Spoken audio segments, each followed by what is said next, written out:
The emergency lights flickered weakly inside the abandoned research base, throwing long shadows across the cold metal floors. Lyra Hale stepped inside carefully, her boots echoing through the empty halls. The distress signal had been automatic, sent by the base when systems failed. No voices. No survivors. Only silence. Her scanner beeped, showing one living being somewhere deep inside the complex. The signal was strong, but strange. It wasn't human. Lyra adjusted her medical pack and moved forward. She was a healer, not a soldier, but she knew how to stay calm. She followed the signal through broken doors, burned walls, and shattered lab equipment. It looked like someone had left in a hurry, too fast to clean up anything. Too fast to care about what was left behind. Finally, she reached a heavy blast door barely hanging on its hinges. The scanner showed the living form was just beyond it. Lyra pushed the door open slowly. The room inside was dark and cold, lit only by a few blinking red lights. And in the center of that room, something huge breathed. Lyra froze. A massive creature hung from thick chains bolted into the ceiling. Its body was covered in dark armor-like skin, and its claws were long enough to cut through steel. The creature's chest rose and fell with slow, painful breaths. It was injured, deep wounds along its torso, burns across its shoulders, and dried blood on the floor. Its eyes opened suddenly, bright gold eyes that locked onto her instantly. Lyra took one careful step back. Her heart slammed in her chest. She knew this species from old military reports. A Korvakian hunter, a predator feared across many systems. Strong, fast, deadly. And this one was chained like a beast. The creature growled weakly, trying to lift its head. The chains rattled. The sound echoed like something breaking inside the room. Lyra lifted her hands slowly. "I'm not here to hurt you."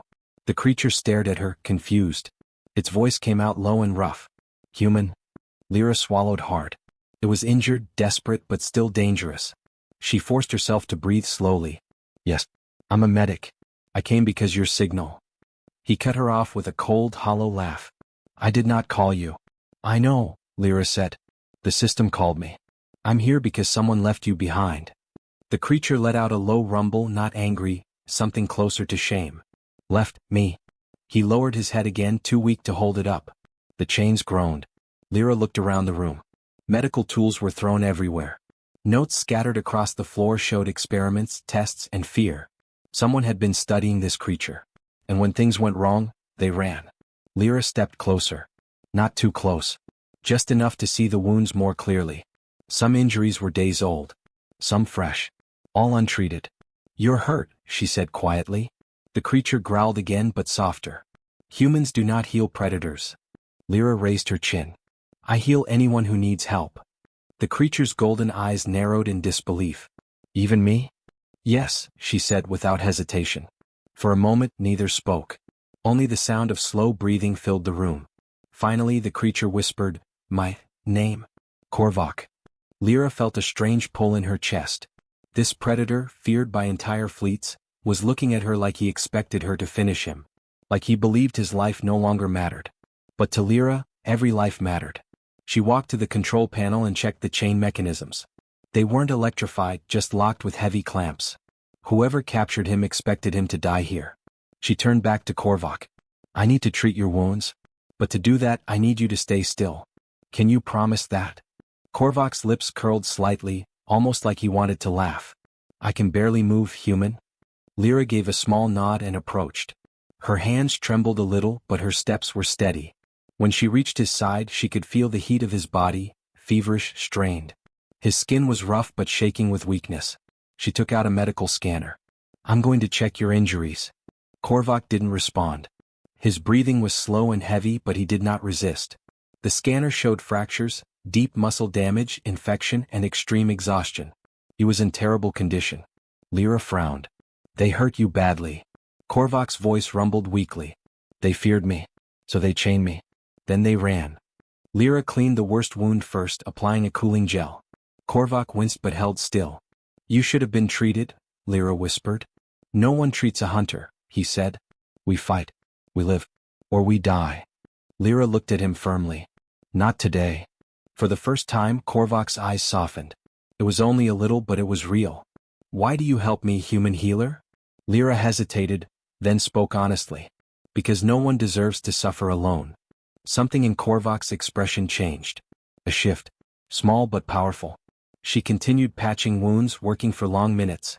With every careful touch, Korvac seemed less like a monster and more like a wounded soldier, one who had been abandoned by those he trusted.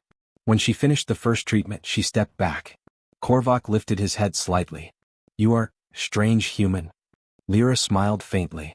"You'll get used to it." For the first time since she entered the base, Korvac made a sound that wasn't a growl. It was almost a breath of amusement. But the moment of peace didn't last. Lyra's scanner beeped sharply. Another signal. Something outside. Her eyes widened. Korvac caught the change in her face immediately. "What is it?" Lyra looked toward the door. "They're coming back." Korvac's chains rattled as he tensed. "Not to save me," he said quietly. "They are coming to finish what they started." Lyra stood straighter, gripping her medical pack like a shield. "Then they'll have to get through me first." Korvac stared at her, shocked, then a slow, deep fire lit behind his eyes. For the first time since he was captured, he was not alone. The base lights dimmed again as Lyra checked the hallway. The scanner showed movement, slow, steady, and getting closer. Whoever had abandoned the base earlier was returning. She shut the door quietly and locked it from the inside. It wouldn't stop anyone for long, but it would buy them time. Korvac watched her with tired eyes. Even chained and weakened, he looked like a force of nature trapped in a too small cage. His voice was rough but calmer than before. "Human healer, you should leave. They will not spare you." Lyra shook her head. "I'm not leaving you here." Korvac's eyes narrowed with confusion. "What? You owe me nothing." She walked back to him with her medical kit. His wounds were serious, and the first treatment only slowed the bleeding. If she didn't help him more, he wouldn't survive long, whether his captors returned or not. "I don't need to owe you anything," she said softly. "You're hurt. I heal the hurt. That's all." She placed a small portable lamp on the floor. Its warm light spread across Korvac's chained body. For the first time the room didn't look so cold. Korvac looked away. "No one heals a predator." "Then let me be the first," she replied. Lyra opened a stronger medical gel made for deep injuries. When she touched the wound on his shoulder, Korvac growled, but not in anger, more like instinct. She paused. "Did I hurt you too much?" Korvac forced his breathing to slow. "It stings. But continue. Your hands are steady." Lyra continued carefully. His skin was thick, almost like armor, but now cracked and burned. She worked in slow circles, letting the gel sink in. Korvac watched her closely. "You do not fear me." "I do," she admitted honestly to his surprise. "But fear doesn't matter. You need help and I can help. That's enough for me." Korvac was silent for a moment. His golden eyes softened only slightly. "You are a strange human." Lyra smiled a bit. "So you said before." She cleaned another wound across his ribs. It was deep, too deep for human treatment alone. She opened a small injection tool. "This will help you heal faster. It might burn a little." Korvac huffed. "I have survived battles that shook planets. I can survive a human needle." Lyra injected the serum gently. Korvac's muscles trembled, but he didn't move away. For minutes, the room was quiet except for the soft sounds of Lyra working and Korvac's steady breathing. The tension between them changed, less like predator and human, more like two beings trapped in the same danger. Finally, Lyra stepped back. "Your wounds are stabilizing. You're still weak, but you're improving." Korvac tested his strength, pulling gently against the chains. They rattled but didn't break. He didn't try again. "Still trapped," he muttered. Lyra looked at the chains. The locks were strong, military-grade. She would need tools to break them, maybe access to the base's power system. That would take time. But Korvac needed time too. "Korvac," she said, coming closer again, "I'm going to remove the infection from your arm." He lifted his head slightly. "Do what you must." She pressed a new salve to the infected area. Korvac let out a low hiss of pain but didn't stop her. Lyra glanced up at him. "You're doing well." He blinked at her slowly. "Humans give praise easily. Only when it's deserved." Korvac didn't reply, but his posture relaxed a little. His breathing steadied. His eyes seemed less dim. A soft alarm beeped on Lyra's wrist device. She checked it quickly, more movement in the hall. Closer than before. Korvac noticed. "They return." "Yes," Lyra whispered. "And faster." Korvac lowered his head, frustration in his voice. "If I were free, I would protect you." Lyra looked at him, surprised by the sincerity. "You don't even know me." "You healed me," Korvac said simply. In my culture that creates a bond. Lyra hesitated. She didn't fully understand what that meant, but she could feel something shifting between them. Trust, silence, and something almost warm. Well, she said softly, I'm not planning to let them take you back. She moved to the door panel, checking the lock. Korvac watched her with a strange, unreadable expression. You risked your life for me. I risk it for anyone who's left behind. Korvac's eyes narrowed. But you stayed for me. Lyra didn't answer. She didn't need to. Korvac seemed to understand anyway. Suddenly, the hallway lights outside turned red. Heavy footsteps approached. Lyra's pulse quickened. She grabbed a nearby metal rod, her only real weapon, and stood in front of Korvac, ready to defend him. Korvac spoke, voice low but full of power despite his weakness. Healer, do not die for me. She didn't look back at him. Then help me stay alive. You'll get stronger. There was a deep, low sound from him. Not a growl, something more like a promise. I will. The footsteps stopped outside the door. A shadow appeared beneath it. Lyra tightened her grip. Korvac lifted his head, golden eyes burning brighter than before. For the first time since his capture, hope moved inside him. The footsteps outside paused and Lyra held her breath. For a long moment nothing moved. Then the shadow slowly drifted away from the door. Whoever was out there wasn't trying to break in, at least not yet. Lyra waited until the danger faded, then stepped away from the door. Her heart was still racing. She turned to Korvac, who watched her with sharp, steady eyes. You stood ready to fight, he said quietly. With only a metal bar. It was all I had, she replied. Korvac's voice grew softer. You would face hunters with a crude stick, to protect me. Lyra shrugged lightly. You're not dying on my watch. He lowered his gaze. A strange human indeed. She approached him again, checking his wounds. They were healing faster now, the serum working with his natural strength. The bleeding had stopped completely. His breathing was stronger. You're improving, she said. Korvac released a slow breath. Your medicine is powerful. Different from anything I know. Lyra smiled a little. Humans survive by learning and adapting. Korvac tilted his head. You speak of survival as if you live in a harsh world. We do, she said softly. Just in different ways. Korvac looked away. His expression changed, like a shadow passing across his face. My world is harsh in one way only, strength. Without it you mean nothing. She sensed something deeper in his tone.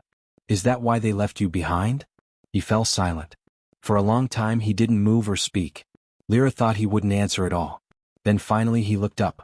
My pack, he said slowly, was everything to me. We were born together, trained together, hunted together. We survived by unity. By force. By loyalty.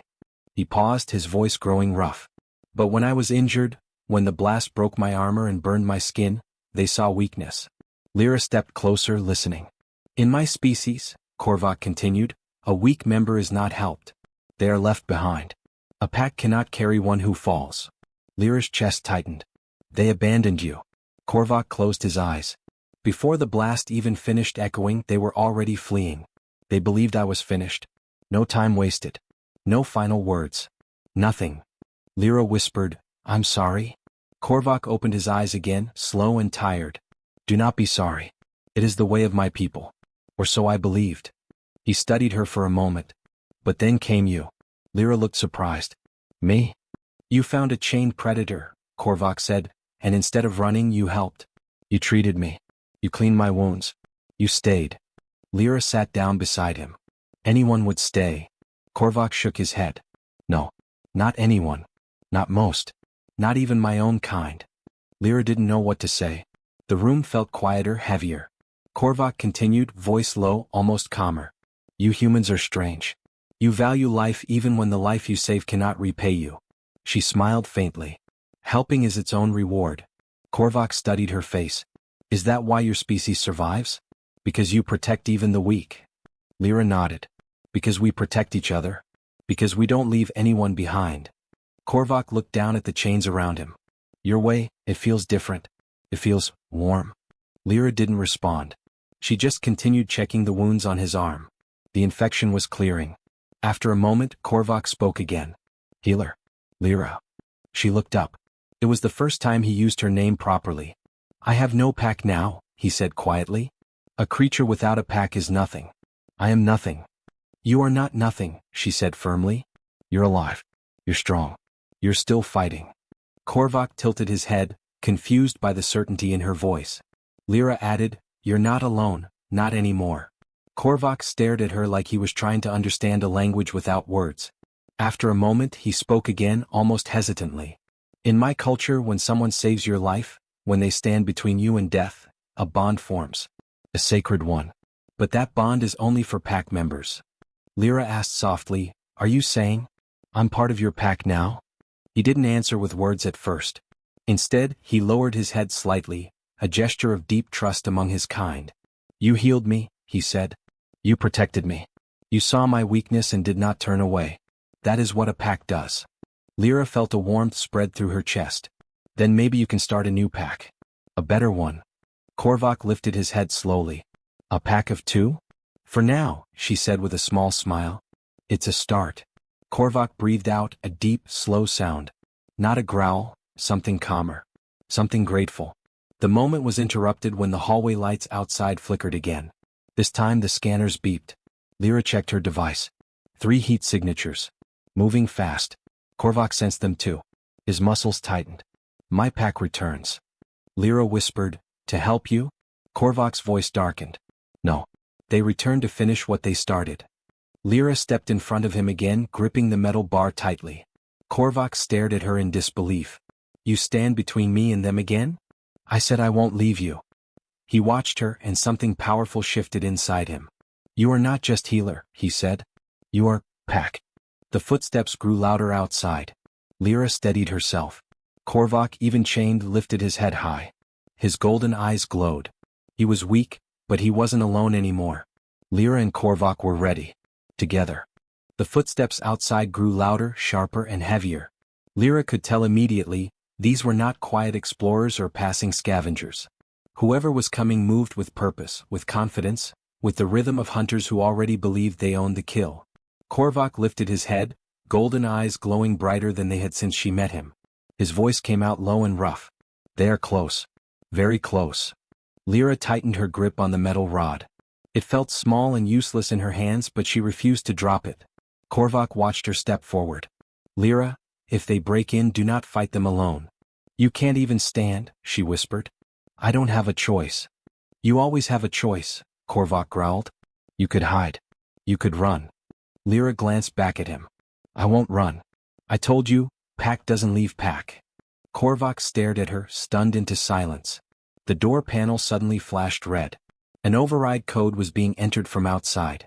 Korvac's fur bristled and he pulled against the chains with new strength. They rattled loudly, metal grinding against metal, but the locks held tight. They returned to see me dead, Korvac said bitterly. And they will destroy anything in their way. Lyra felt fear climb up her spine, but she didn't move from her place in front of him. The override beeped. The door hissed. And 3 tall figures entered the room. They looked similar to Korvac, same sharp armor-like skin, same glowing eyes, except theirs shone with a cold, cruel light. Their bodies were painted with hunting marks, symbols of victories earned through blood. The leader stepped forward, staring at the chained Korvac like he was already a corpse. Korvac, the leader said with a chilling calm, you still breathe. Korvac glared back. You left me. You were weak, the leader replied. The weak do not follow us. The weak do not live. Lyra stepped forward, blocking their view of Korvac. You don't speak for him anymore, she said. All 3 hunters turned their heads toward her. The room fell silent. A human? One of them hissed. You stand in our way? Lyra swallowed but didn't back down. He's injured. And he's under my care. The leader tilted his head. You protect a predator? Foolish. Korvac growled from behind her. She is part of my pack now. The hunters laughed, a harsh, metallic sound. Pack? The leader mocked. A human cannot be pack. She is more pack than any of you ever were, Korvac snarled. The hunters' expressions shifted from mockery to anger. The leader stepped forward. Enough. We end this now. He raised a sharp arm ready to strike Lyra, but she moved first. She swung the metal rod with all her strength. It cracked against the side of the leader's head, not enough to injure him but enough to stun him for a second. Korvac growled with pride. Good strike, Lyra. The leader recovered quickly, fury burning in his eyes. You dare? You insignificant creature. But Lyra didn't let him finish. She activated the small shock charge she had hidden in her pocket. She pressed the button and slammed the device against the hunter's chest. A burst of electricity hit him, making his body jerk violently. He stumbled back. One of the other hunters lunged toward her. Korvac roared. Chains creaked. Metal bent. His muscles bulged with sudden strength. In one explosive surge, he pulled so hard the left chain snapped from the wall, throwing sparks across the room. Lyra didn't have time to be amazed. The second hunter was almost on top of her. Korvac swung his free arm with the force of a falling boulder. His claws scraped the hunter's armor, sending the creature crashing into the wall. The third hunter charged at Korvac, but Lyra threw another shock charge at his back. It burst, sending him staggering forward. Korvac grabbed him with his free hand and slammed him to the floor. But Korvac was still chained by his right arm and legs. He couldn't move fully. The leader regained control and lunged toward Lyra, rage twisting across his face. Human filth. Korvac roared so loudly the walls shook. He leaned forward and bit into the leader's shoulder, not to kill but to stop him long enough. Lyra used the moment to grab a fallen hunter's wrist console. She hacked into it quickly, her fingers shaking but surprisingly steady, and found the chain release code. She entered the sequence. Beep. Click. The remaining chains around Korvac snapped open. He rose to full height for the first time, tall, powerful, terrifying. The leader stumbled back in fear. Korvac, you live. Korvac stepped in front of Lyra, shielding her completely. I live because she healed me. Because she stayed. Something none of you ever did. The leader growled. You betray your own kind? No, Korvac said, voice firm and strong. It is you who betrayed me. The leader charged, but Korvac moved faster. He grabbed the leader and slammed him to the ground so hard the floor cracked. The other two hunters crawled up, glaring at him. Korvac spread his arms wide, standing between them and Lyra. Leave this place. Or face me. The hunters looked at him, then at each other. Korvac was still wounded, but he stood like a storm, strong enough, fierce enough, revived by something greater than strength. Hope. Loyalty. Slowly the hunters backed away. This is not over, the leader hissed, retreating. You are no longer one of us. Korvac replied, I know. The hunters left the room. Silence filled the space again. Korvac turned to Lyra. You fought beside me, he said softly. You risked everything. Lyra smiled weakly. Well, that's what Pact does. Korvac lowered his head, not in fear but in respect. Then from this moment, he said, we stand together. The room was quiet again but not peaceful. The air still held the echo of the battle. Broken metal, sparks on the floor and the fading scent of danger. Lyra lowered the metal rod at last. Her hands were shaking, her breath uneven, but she stayed standing. Korvac looked at her with a strange expression, one she had not seen before. Respect. Gratitude. Something deeper. You stood with me, he said slowly. Against hunters. Against death. Lyra let out a small laugh, tired but honest. I didn't do much. You're the one who stopped them. Korvac shook his head. I did not fight for myself. I fought because you were there. You gave me strength. She stepped toward him, checking the place on his arm where the last chain had been. You're free now, she said softly. Korvac looked down at the broken chains on the ground. Yes, but freedom is not only the breaking of metal. It is something else too. Something I did not know until now. Lyra didn't ask what he meant.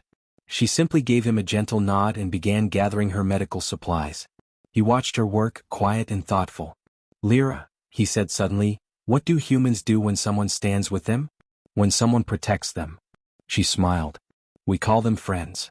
Korvac tried the word carefully. Friends. It felt new and heavy in his voice. This is like Pack? In a way, she replied. Maybe not exactly the same. But close.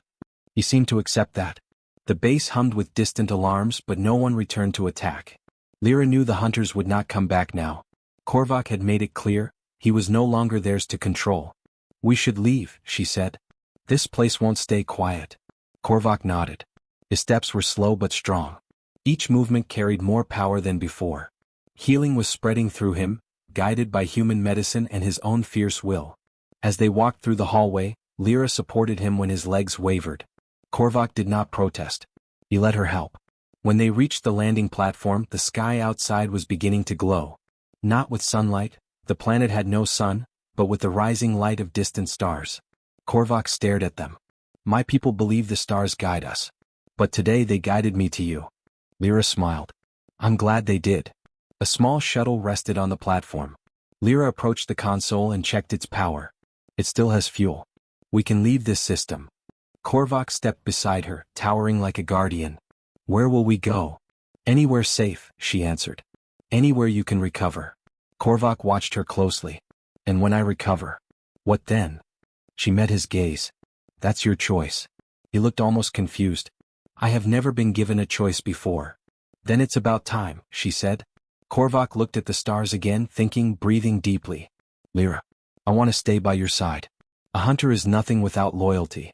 And you have earned mine. Her voice softened. Then we stay together. He nodded once, deeply. Together. They boarded the shuttle. The engines hummed gently, and the ship lifted off the dead base that had held only fear and pain. As they rose into the sky, Korvac looked down one last time. No more chains, he whispered. Lyra smiled beside him. Never again. When the shuttle reached orbit, the view opened wide.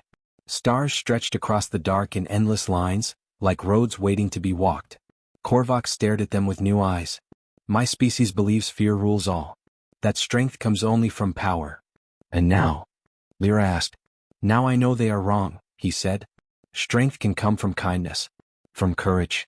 From standing together. He turned to her. You showed me another way. Humans are more powerful than anyone understands. Lyra laughed softly. Not because of muscles. No, Korvac said. Because of heart. Something warm spread through the shuttle. Not heat, something like hope. Korvac sat quietly for a moment, then spoke again. My people will hear of this. They will hear that a human healer saved a predator. They will hear that courage is not only claws and teeth. They will hear that loyalty can be found beyond blood. Lyra looked surprised. You want to tell them? Yes, he said simply. This story will change how they see humans. And maybe, it will change how they see each other. Lyra didn't know what to say. She only nodded, humbled and moved. Korvac placed a hand gently on the wall beside her, close but not touching, like a warrior showing respect to a leader. You changed my fate, he said. And I will honor that forever. The shuttle drifted into the open stars. Lyra looked at Korvac. So what do we call this new pack of ours? Korvac thought for a moment, then smiled, a rare, small but real smile. A pack of two. And growing. They flew into the light of a new star side by side. A human healer and the alien predator she refused to abandon. A bond born from courage. A bond that would echo across species. A bond that would rewrite legends.